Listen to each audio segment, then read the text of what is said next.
And then just looking at demand in general. So, and just looking at like macroeconomics, my background is as a financial analyst, so I pay attention to global economics and what's going on in the global economy.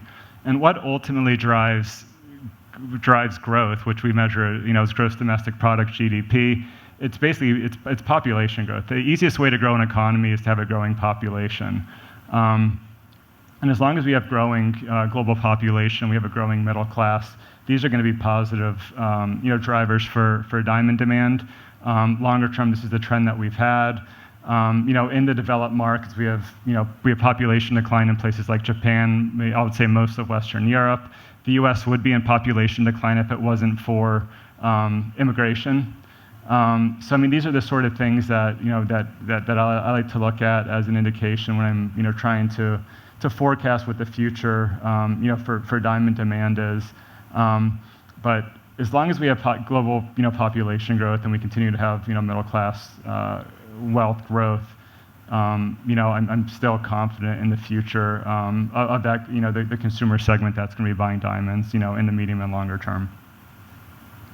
As far as marriage rates, so if we look at marriage rates are falling on a per capita basis. So less people are getting married, but again, we're having global population growth. So the actual gross number of people getting married is still growing.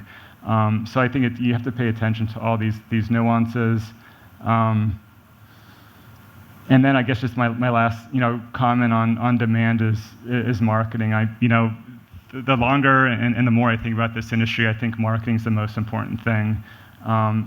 Diamonds are a luxury product. You have to create desire for diamonds. People don't need diamonds; they want diamonds because in the past the industry has done a very good job of promoting diamonds. And right now the industry is structurally different.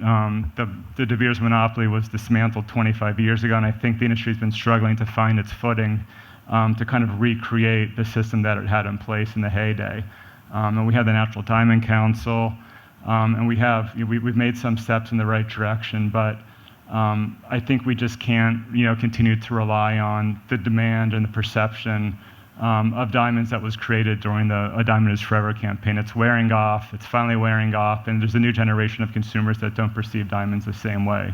So we have to continue to spend money marketing diamonds. Especially now with the competition from lab-grown diamonds, you have to convince consumers to pay a significant premium for a natural diamond, and the only way you could really do that is with marketing. And I think the industry is at risk of losing a new generation of consumers if we don't effectively do that. Again, there are some encouraging signs, but I would argue that the global marketing spend on natural diamond is significantly below where it needs to be. To maybe put that in context for you, during A Diamond is Forever, De Beers was probably spending $450 million a year in inflation-adjusted terms. So if we're looking at $20, $24, today, we're probably spending under $100 million. So we're spending, say, 20% of what we used to. And we just can't continue to expect the success that we've had in the past when there just isn't enough being spent on marketing. The obvious challenge with this is everybody wants somebody else to pay for the marketing.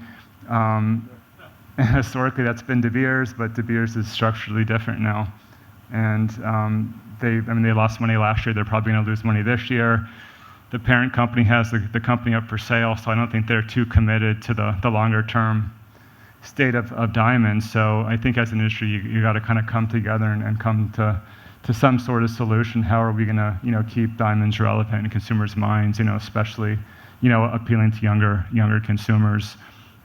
Which just don't perceive diamonds the same way that previous generations have. I think the good news here is it's something that's in our control. I think diamonds are a product where you can literally throw money at the problem. I think if we had, somewhere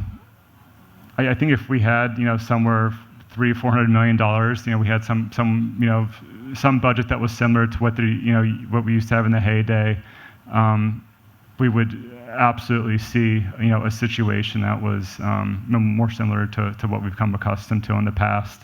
And just as an analyst, that's the one thing that would really get me enthusiastic about the future of this industry, is if a marketing strategy that was sufficient and successfully executed was happening. That's the single most important factor, from my standpoint as an analyst. I talk to investors. I mean, my job is basically, talking to investors that know nothing about the industry, that want to make some sort of investment in the supply chain. And at the end of the day, I say, it comes down to driving demand for the product. And it's a luxury product, and you have to convince consumers to want it. They don't need it. It's not a practical purchase. It's an emotional purchase. And the only way to succeed with that is to market the product and create desire for the product.